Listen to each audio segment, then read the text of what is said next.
Godzina 11. Południe. I Julcia właśnie niedawno się obudziła.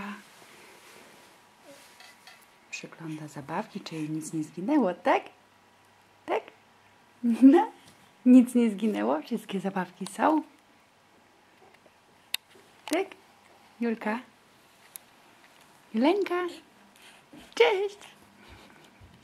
Cześć! Egu!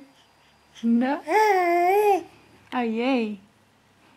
Dobrze się spało? Dobrze się spało? Lalka? No hej. No hej. Julka? No, to się bawimy, tak? Pa, pa.